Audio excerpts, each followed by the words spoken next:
Hey everybody, Glenn from the Link Lighting Lab. Today we're bringing you segment 5 of Nate Mullen's new lifetime lighting. It's a little bit more on transformers and voltage drop and inconsistent power. He covers energy savings and all different stuff. His new metallistic composite fixtures. Anyways, this is segment 5 and there's still more to come, so keep watching and educating yourself, okay guys? Thank you very much. Keep the calls coming. Let's get back to this transformer. Okay. Sure. These are extremely dumb, right? Mm-hmm. They do one thing and only one thing. 10-to-1 ratio. 120 comes in, 12 goes out. Right. You're in Florida, so you probably have the worst electricity in the United States. We have fluctuations, power surges, Right. brownouts, lightning. Yeah. It's crazy. And I'm in California, we have bad power. Everybody has bad grid down power. Right. So what happens now, because they're really dumb, is thousands of times a day the electricity fluctuates. Right. 120, 12 out. 119, 11.9. Right. 122, 12.2. Right. So this fluctuation happens thousands of times So a day. that's feeding the lamps a fluctuated power Fluctuating as well. So the voltage. ones that are happy between what we said before, we like to tell people 11 to 13, but you have a little bit bigger window. But No, 11 to 13 is exactly Okay. what I want. Okay, so now they're in and out of that window with the power surge. Correct, they're going up and down. Electronics hate that. They hate unstable voltage. Right. So my power supplies are 100% constant, zero fluctuation, regardless of the voltage, from 80 to 300. Really? Now that's big. That's huge. You know how many lighting jobs that I've done, and I sat there and the only power I had was out of pool equipment, and I only had 220 or 240 available? Now I could take my same transformer and I could hook it up to 240, 208, 277, nothing Doesn't matters. matter. I've been on so many jobs where power was located hundreds and hundreds and hundreds of feet away at the pool equipment, and there was an outlet, and I had 102 volts. I had 110 because voltage drop on the 110 side. Sure. So another side benefit of this transformer, 80 to 300. Wait, just real quick, you said voltage side, voltage drop On the 110 side. on the 110 side. It happens all the time. It does? Yeah. I've never heard of that. Well, here's why most people don't know that. So if I was going to go to an outlet, pretend there was an outlet right here, Sure. and I'm 300 feet away from the house at the pool equipment or something, Mhm. barn, and I took my voltmeter and I plugged it in, it's going to say 120. Yeah. Okay. But when I plug that transformer in that pulls 5 amps, or I plugged a motor in or whatever, because now the load, right, is going to take that 120 volt outlet down to 102 or 110 or whatever. Oh, yeah, I thought every that time. was a constant 120 from the power company. Nope, voltage drop all the time. Happens all the time. Really? Okay. So, and people don't realize that. No. So my transformer fixes all of that, and it's critical because of all the voltage problems that we have. The LEDs have to have constant voltage. They have to have clean power. So Right. if you know how you get that white noise on a TV, Sure. that stuff, well, that's the same thing when you look at electricity, right? There's all this noise in the line. Mhm. They can't stand that. They got to filter that out. So the power needs to be conditioned. It needs to be stable, okay? So when they do that and they're happy, right? The amp probe doesn't lie. You can see that it's Right. about 100% savings. All And right? probably longevity. Well, this is the way I did that. I got off track. This is exactly why I did that. The LEDs are not going to live. The chance of them living their rated life, I'm going to tell you, is 0. It's just not happening. So if it says 25,000 hours, it's probably not going to make it. Probably not going to make it. And here's what the manufacturers do. Okay, is the chip. They get the rating from Cree or whoever. Sure. Okay, the chip's rated right for 50,000 hours, Right. whatever, 40. Well, the problem is there's a thing called means times before failure. All right. What that means is that whenever you put any type of a component next to whatever that other component is, you automatically have to chop the life in half, because the 50,000 hour chip is now dependent upon this. Right. Right? Right. Well, we know that in LED there's drivers and electronics and Correct. rectifiers and bridges. So the real rating on an LED is probably 5,000 hours. And we've all seen it. If we're honest with each other, and we're going back to job sites and we're looking, I have 550 fixtures in my house and they're all LED. You know how many hundreds of LEDs I've replaced? I have halogens that are lasting longer than the LEDs. Now I've gone over to my new transformers. Not all. I still have a couple hundred on AC just for Testing right, and testing sealants. and Sure, stuff like that. sure. So mean time before failure, right? The real rating should be a lot less than the 25. But now that we're giving the electronics what they need, They're happy. and they're happy, now we have a shot to get them up to their rated life. That's why I'm doing this. Everything else is a side benefit. So now I can tell a homeowner, and I would tell this at seminars, I've said this 1,000 times to guys, never ever tell a homeowner that they're going LED for longevity of a light bulb, because that's not a true statement. They do it for energy conservation, energy savings. And whatever the life is, it is. It is. You could actually tie that back into making the installer more money, because if they're not running back out for a warranty lamp, and that the lamp isn't the cost of that, it's the time, It's the time. they spent going out there to It's the replace that time. one lamp. The time. So that's more savings in their pocket if they're not running out. Well, and I believe we have an obligation. See, if we're a professional in our industry, okay, and I mean I'm telling you dead set, if you're a lighting guy and you're either a pretender or you're a professional, Right.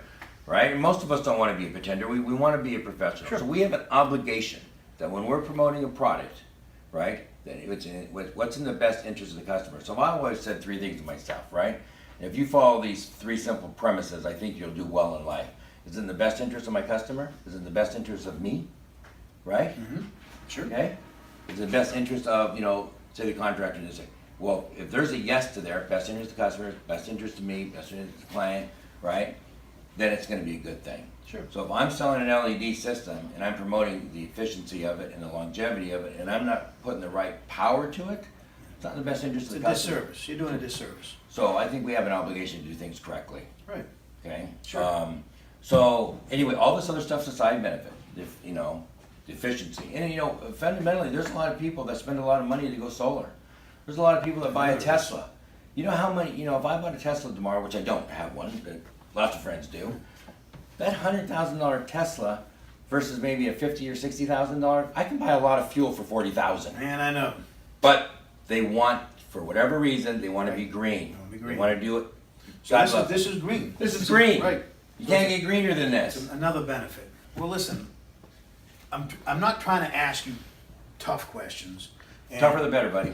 And I'm not trying to be, I'm going to be blunt, okay? I have one that's in the back of my head that I've been wanting to ask you since I met you a year ago when you first started talking about this. Because I got back in the car when I left and I said, buddy, no way. Plastic, composite, no way. So I know, it's there's crazy. my question to you. So, Plastic, composite, fixture. all right. So in this fixture line, now if you would have asked me 2 years ago, you would have asked me when I used to own Unique Lighting, and I probably had said this. There's 0 chance I would ever have a plastic fixture. Right. 0. Right. That's why probably absolutes are probably the worst thing you could ever say, because there are things and factors that come up, you change your mind. Sure. So why did my mind change to come out? And I hate the word plastic, Composite. composite. But So the contractors out there are saying yeah, plastic. he's got a plastic fixture. Yeah. So here's the thought process. Okay. So in the last company, right, I had a line called the Odyssey. Sure. So very proud of. Lifetime guaranteed, cast Good brass, came with lenses, right? Came with a hex louver. We still sell them. Okay. But then I had to have a value line. So when you have a value line, it's got to be a cheaper. Correct. Okay, so I had to eliminate features and benefits, and that always pissed me off because I'm a lighting guy. If you don't have a hex, if you don't use a hex louvers, fundamentally, don't hate me. You're not a lighting guy if you're not eliminating glare, Right. and you can't eliminate glare unless you have a hex louver. So I always hated the fact that I sold a line that didn't have a hex louver. Okay. I always hated that I didn't have a frosted lens in it. So there are things that really pissed me off. Sure. There was 0 chance in my new line that every single thing that I made stood for my core values as a lighting guy. Okay? So now I gotta have a product, CNC brass. This is a very complex fixture, right? So I couldn't go cast, because casting's easier and frankly cheaper, but it doesn't have the precision. Right. So I have to go CNC brass, so it's more expensive. Now how do I sit there and I have all the features and benefits, which I'll show you, I guess, in a minute. So how do I take all the same features and benefits of a very complex designed fixture into another fixture? I can't go cast. I certainly am never going to go Spot. aluminum. That I will Right. 100% tell you we'll never go aluminum. I think a lot of the Right. companies will get a cheaper brass, which I bet a lot of people don't know, is a mix of copper and zinc. Zinc, yeah. And to get it cheaper, they're going to add more zinc. They add more zinc, and they have rust spots. They do, but Okay. I can't even do that because I can't go cast because of the complexity of the fixture. I'm never going to go aluminum. I can't go spun copper or brass because I'm too complex. Please be one choice, composite. So I went ahead and I did what they do, and I call it, when people ask me, what is this? This is the stuff that goes to Mars, okay? Mm-hmm. So what we do is we take a composite, and when you think about a composite, you know, half these guys that do lighting are irrigation guys, all right? Right. Okay, so we all know that in the ground there's a sprinkler, Mm-hmm. right? And it has a black housing. Sure. And it's ABS. Plastic. It's plastic. Say whatever, composite, plastic. It's forever. It's got a 1,000-year life. Yeah, no one's ever seen a rotted sprinkler head. So, you know, I hated plastic because we'll go back into the day when, you know, Malibu used to sell, you know, $500 million of Malibu kits Sure. every year at Home Depot or Costco or wherever. So that they fell apart. So everybody's got, I don't want plastic. They're falling apart. Right. That's a Malibu cheap fixture. Right. Right? So, but by default, I have no choice. I have to go composite. So what I did is I call it metallistic alloy. We dip them in copper, dip them in metal, right? And then perform the same finish.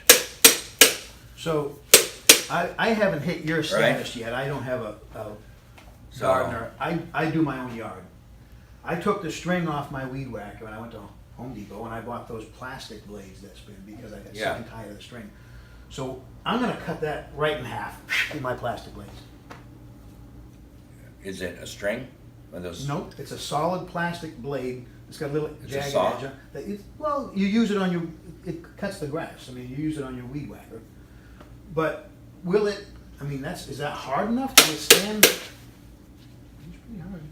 You're a pretty strong guy. Want me to hit it? Yeah. I mean, you can break anything and you're hitting it pretty hard, right? That's hard. That's a solid brass fixture. That's impressive. That's impressive. It is very impressive. You're not going to break this. You want to take a baseball bat to it? No. You're gonna no. Well, here's the good thing. So, I have a thing I call it Born on the Battlefield. Mm-hmm. Okay? So, one of the premises of this line was these are warriors out there every day, right? These are out there every day fighting. And they're being abused between water, calcium in the water, gardeners, right? People like you. Sure. You're out there just abusing the fixtures, Right. right? My gardener has been with me, he was 15. He's been with me since he was 15 years old, right? He's legal now, great guy, Pedro. And so I'm like his dad, Yeah. okay? Now, he's worked for me for every company I've ever had. Phasman Electrical, I was electrical contractor, Illumination, I was a lighting guy, owned Unique, works for me today. He's been doing my yard for 30 years. Do you know that guy still breaks my fixtures? I'm sure. It's the most insane thing I can possibly imagine because he Right. knows, but he still breaks them. So one of the premises behind, right, this line, Born on the Battlefield, was how do I protect my warriors? What am I going to do? We all know, what's the most thing that gets broke on a fixture? The knuckle, usually. The knuckle. So this knuckle comes off. So when this knuckle gets broke, you just unscrew it, Put a new screw one it on. back in, field repairable. So the knuckle is purchasable Separately. The stake.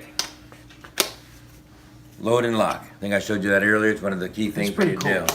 Right? Stake breaks, That's cool. put the wire in, done. It's not Okay? threaded. You're not twisting that wire, screwing it in. What about when a lens breaks? The lens is repairable and removable. No silicone? It's like a windshield of a car. Okay? Trick to get it in nice and tight because it's a tight fit. You want to use an 1.5" coupling and press it in because it's difficult to try to push this in. Okay?